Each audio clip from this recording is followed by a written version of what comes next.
following program was provided by an independent producer solely responsible for its content. The opinions expressed do not necessarily represent the views of this station, its staff, board of directors, or underwriters.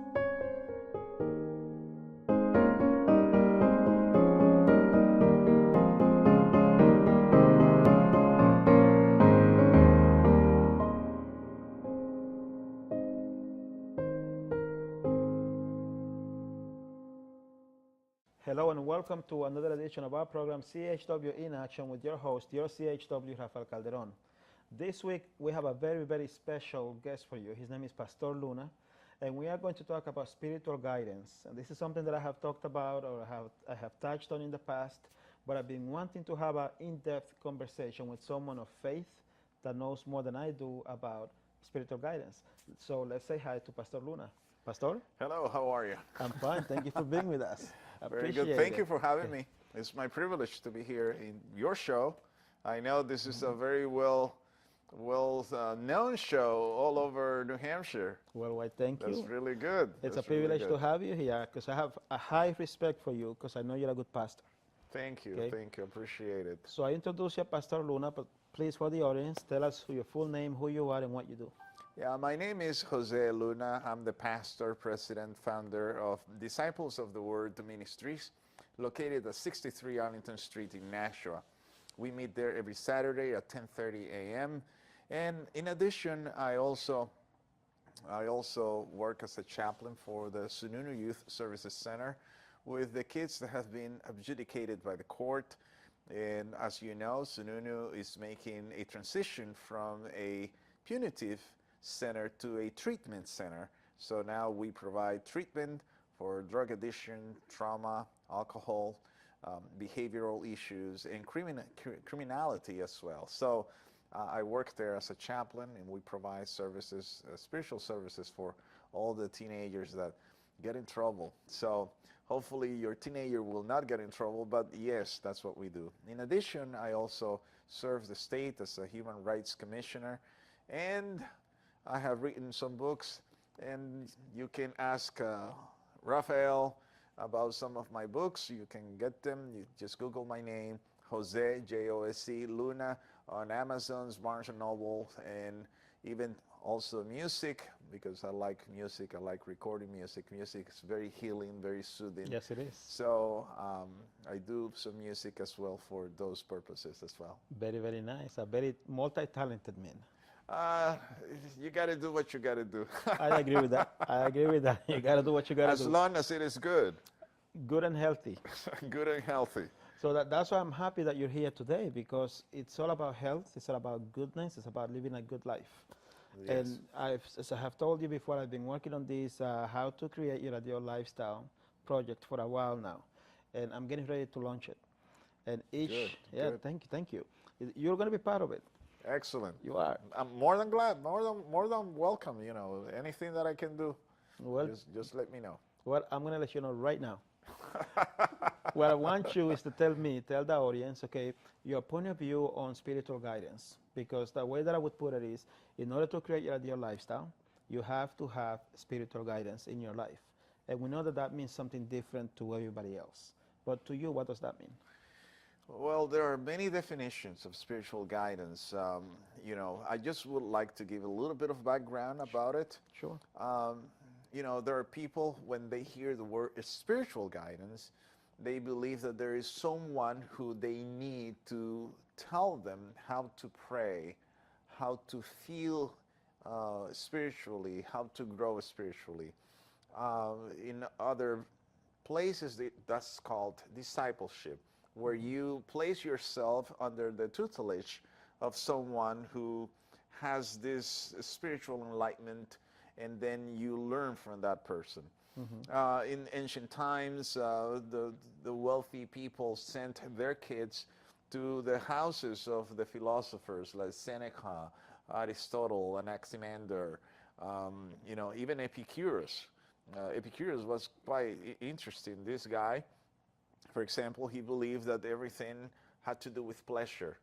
And he brought the kids to his home. You know, people send their kids to his home, and he enabled these gardens in the backyard of his house, beautiful gardens, where he engaged with his students and allowed the students to engage with each other with all kinds of pleasure. And it was his way of basically saying, that's how you find some sort of a spiritual enlightenment. So, in my opinion, that's a distortion of it. Okay. Other people think that spiritual guidance is not only to be under the tutorship of someone, but also means to be to connect with your inner self. New Agers are very high into or very deep into this, where they, do all kinds of meditation. Buddhism do different types of meditation. Even Carl Jung, the psychiatrist, experienced Kundalini yoga. And when he reached the highest point of the Kundalini, he felt that he was losing his mind. And he described that as having this inner fire that he could not control.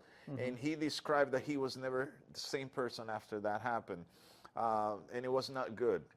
That's his description. I'm not saying that it's bad, or I'm not saying it's good. That was his description for him. Now, to me, spiritual guidance is more you having peace with God. Spiritual guidance to me is having a balanced mind. Spiritual guidance to me is getting connected with the unknown. You see, the reason, let me give you an example. The reason why, we look for perfection, for example, on anything, in the arts, in the music, in whatever we do, we like things to be perfect. One of the reasons why we do that is because we know that we don't have that. And the very fact that we are searching for something better, greater, bigger, implies that we don't have it inside. So we're trying to feel a need inside. There is that need to feel that vacuum. That's why we want things perfect. So the achievement or the pursuing of the achievement of perfection is in my opinion, philosophically, is a way of trying to find something we don't have. So spirituality is in us, but the guidance to become or to connect with our spiritual side takes different forms for different people. I see. People like me who are very logical, everything needs to make sense. Perhaps experiencing something emotional will not work. Okay. Right? So, but other people that they are very free-spirited. They don't necessarily think through things. Maybe emotions work for them. But regardless which path we take, this guidance should always lead you to have a balanced mind. A balanced mind. So in order to create your ideal lifestyle, you need to have a balanced life. That would be the role of spiritual guidance. And one of the things, this is fascinating because if you start talking about spiritual guidance, when it comes to spirituality, and notice here, the audience, we're not talking about religion here. And I want to make this distinction. Thank you for doing that. All right? The distinction. When the kids ask me where I work at Sununu, the kids ask me, for example, I ask them first, so, are you coming to chapel, to service, right? A religious service, right? Religious in quotation mark. They say, no, I'm not religious. I reply back to them, I'm not either. Okay. They said, you're a pastor. How come that you're not religious? That's all baloney, right? So, and I tell them, well, let me explain to you what I mean. So I would like to explain that if you give me a few seconds for this. You see, a religious person will always think that he has a possession of the truth. The truth belongs to him or to her. Okay. And whoever does not have the same truth is lost. Yep, I've seen that. All right? Okay? Now, because of that paradigm, that predicament, the religious person have the tendency to judge and condemn people who do not believe like him or like her. Right. All right? And because of that, there is this sense of superiority, this sense of grandeur, this sense of I'm above you because I am chosen. I am exalted because I'm elected. And there is this air of, whoa. You see what I'm saying? I know exactly what you mean. All right. So, a spiritual person is different. A spiritual person will say, look, you are a sinner. I'm also a sinner. Your sin is different than mine. Could be. But there's still sin. The result of sin will be death. So you and I will die. Right. But I have decided to embark in this journey, recognizing that I'm a sinner. And it's a journey that gives me hope. It's a journey that strengthens my faith as I walk through it. Therefore, I will not judge you. I will not condemn you, even though I may disagree strongly with you on whatever. Right? Right. But I will always have that respect for your belief system. And because I'm a spiritual person, it means spirituality that is in me was given to me. It's not something that I produce. It's something that I find because it's already in me. And the fact that I'm trying to find or achieve something perfect implies that there is someone who's perfect. So the idea of relative views or relativism, which is the basis for secularism, you know, that idea of, you know, your view is right, my view is right, as long as we don't conflict with each other, that, in my opinion, is preposterous. It creates division. It not only creates divisions, it obnubilates, it erases any concept of absolutes. And there must be some sort of constant in the universe that tells us, no, you cannot cross this line. So if we say that all truths are equally valid, then when Hitler is killing or was killing millions of people in Germany, that was the truth for him. So is that okay? Of course not. So there must be certain absolute, certain constant that all humans, we should never cross. I understand and I follow. You follow me on Yes, that? I do. So when I talk about a spirituality, is something that you have, but you don't produce it. It was given to you by someone who is that perfect spiritual being, whom I personally call God. You may call it another name. You may call him, you know, greater power, greater force, whatever name you want to use. It doesn't matter to me, right? The point is someone outside of yourself. Gotcha. So when people ask me if I am religious, I'm not, because I have this conscious awareness in my head that I am not better than you. And I tell people, some people ask me, you know, outside, you know, when I'm preaching, I used to travel all over the places, going to universities to give lectures in schools and all that. And, you know, they ask me, how do you see yourself? And I always tell them, I see myself as an agent of change. Nice. That's all. An agent of change. Other people, when I'm preaching, they ask me, how do you see yourself as a preacher? Let me tell you what a preacher is. A preacher is just a beggar telling other beggars where the food is. Nice analogy. Break it down for us. Since we are all sinners, Yes. But in my journey, I have found hope. I have found strength in my faith. I have found stability in my faith, right? So I'm a sinner. That means I'm a beggar. So I'm telling other beggars, this is what I have found. Would you like to join me? Would you like to experience what I experience? I'm not going to judge you. It might not work for you, but at least if you don't try, you will never know. Very true. Very Right? true.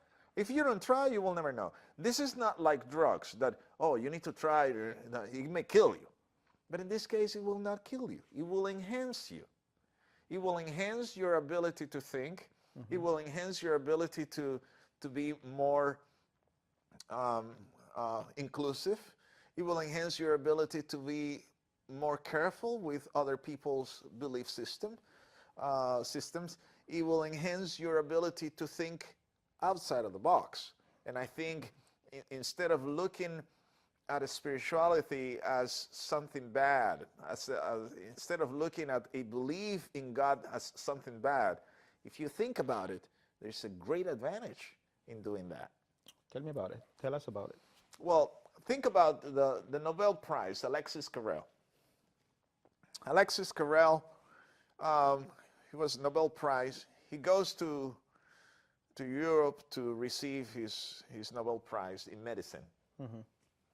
The opening statements of his speech, after he greeted everybody, he said, "I do not understand how human beings can go through life without prayer." Without prayer. Without prayer. Okay. He wrote a book just about prayer. I'm going to have to look that book up. Alexis Carrel, Nobel Prize in Medicine. He wrote a book just about prayer. And basically what he says is, prayer is this vehicle that connects you not only with your inner self, but with the spiritual side of you. And he goes into saying, right? He says, in reality, we are spiritual beings in human bodies. I think I've heard that before. Right? Well, if you think about it, since we are spiritual beings in human bodies, right? That means that when we have, let's say, an alcohol problem, we treat the alcohol problem or a drug problem with other narcotics, with programs, but we disdain the spiritual side. The spirit's still broken. And that's why I wanted to hear today. That's what I wanted us to talk about. And I wanted it to come from you, because I believe that unless you feel that person's spirit, you can do many, many things to try to help that person. But if their spirit is broken, I don't see how they can have the strength to do what they need to do. Right. So there should be some sort of steps that should help the person, to enable the person to connect with that spiritual side. We have three sides in us, right? Our mind, our body, our spirit. Those three, if they are in disharmony, it's going to be reflected in destructive behaviors. So some people, if they have disharmony between those three, some people will be addicted to work, addicted to sex, addicted to self, narcissism, right? Yep. That type of thing. So all those destructive behaviors happen, as far as I know, right? When there is no connection with your spiritual side of it. I agree 100%. And that is why, to me, like I've told you the Wheel of Life philosophy. I'll tell you, the Wheel of Life philosophy is a tool used by many, many professional life coaches. I used to be a professional life coach before I became a CHW, a community health worker, and now I have brought the two of them together to help people live healthy lifestyles so they can create their ideal lifestyle. So I took the Wheel of Life concept or philosophy and I applied my personal experiences. So now I name it Rafael Calderon's Wheel of Life philosophy, not taking ownership of the philosophy, but simply applying my experiences so that when I talk to someone, when I try to help someone, I'm not really helping them do anything that they cannot do on their own. I'm conveying to them, I've been through this, it might help you get out of whatever you're going through, so on and so forth. So the Rafael Calderon's Wheel of Life philosophy is about spiritual guidance, health, career and work, companionship, fun and recreation, financial literacy, education, family and friends, and then back to spiritual guidance. So it's a wheel, Yeah. right? Yeah. And if any of those areas is, Missing. out of line, out of balance, it's going to affect other areas, and then the wheel will not be able to function. And that's when people get stuck. And to me, it all comes down to spiritual guidance. Yeah. So I said in the beginning, or a little bit in the middle, that I consider myself a spiritual person. Right. Right? I also try to make the difference, to explain the difference between a religious person and a spiritual person. Now, I'm going to tell you something that will sound like an oxymoron. Okay. Of the 8 world religions that exist in the world, there are over 3,500 different denominations around the world, but there are only 8 world religions. Of those 8 world religions, I chose to become a Christian after exploring every one of them, right? And that sounds, well, if you're a spiritual, why did you choose a religion? Right? That's why I said it's an oxymoron.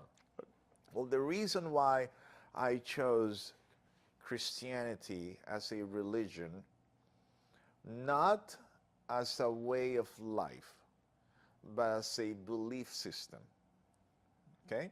My way of life is a spirituality, which I follow God in the way I perceive Him, and He is my spiritual guide, or my spiritual guide.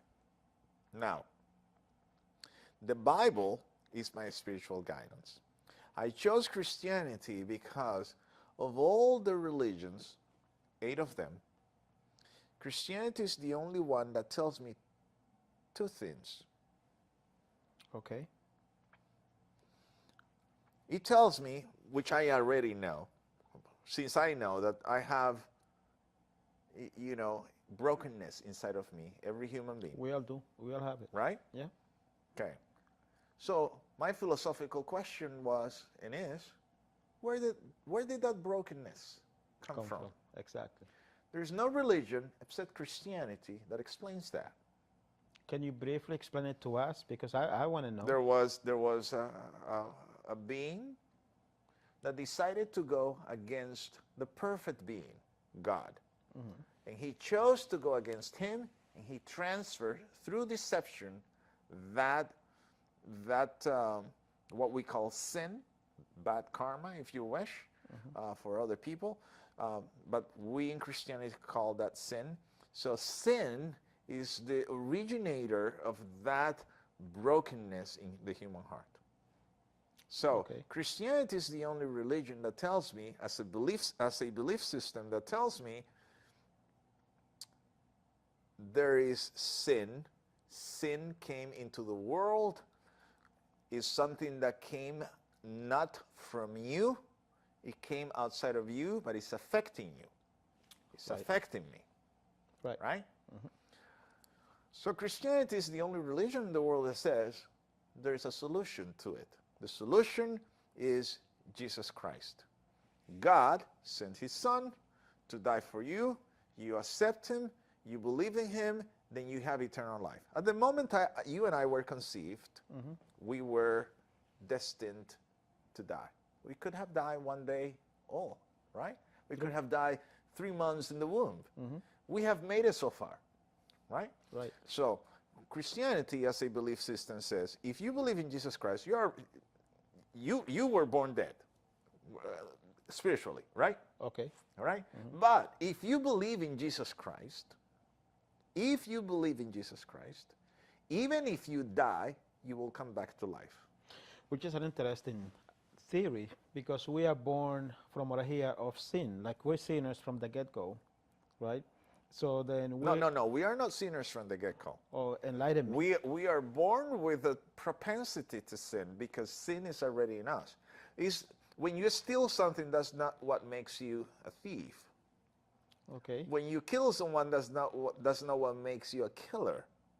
It is the sin that is already in you that makes you do those things. But that makes me think that if we're born with the sin, then it sort of like comes with us. It comes with us. So Christianity says, this is the solution. Jesus Christ came and took your place, so he died your death, so you don't have to die. So, Okay. and at the end, Jesus Christ is going to eliminate sin forever. So that's what I believe in Christianity. You don't have to agree with me, of course. You know, I'm telling you, as a beggar, telling other beggars where the food is. You don't have to agree with any of what I'm saying, right? But this has worked perfectly fine for me and for millions of other people. Why? Because if you think about it, if my brokenness cannot make me cannot help me to get in contact with my spiritual side through meditation, through advanced meditation, there is highly advanced meditation, Right. techniques, through yoga, through other things, which all of those could be good, you know. But at the end of the day, does that eliminate the sin problem and the death problem? That's a very good question, and that is a question to leave for the next segment. You need to come back. See, time flew away because I'm learning from you. I'm listening, right? So we ran out of time. Would you like to come back at some point and continue this conversation? Absolutely. And I just would say, just try to connect with that higher power, if you want to call it. I call him a God. I call him Jesus personally. You don't have to agree with me, and that's okay. We don't have to agree, right? But I can testify to you, if you do, you will never be the same person, and you will be in the path to have a total balanced mind. And that is what we're looking for. Thank you so much for Thank being you. with us, Pastor Luna. Okay. Thank you. And thank you for us for being with us as well. As you can see, this man is very, very smart, very intelligent. He knows his stuff. And I have to tell you that I've read his books. They are very good books. I encourage anyone to pick them up. If you'd like to know more about him, at the end of the program, you have my contact information. You also have his. But if you have mine, I'll be happy to connect the two of you. The man is a man of God, and he knows what he's talking about. And me, I'm just a server. I'm just a CHW wanting to make my community healthier. So with that, thank you very much. May God bless you. Have a good night.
The preceding program was provided by an independent producer solely responsible for its content. The opinions expressed do not necessarily represent the views of this station, its staff, board of directors, or underwriters.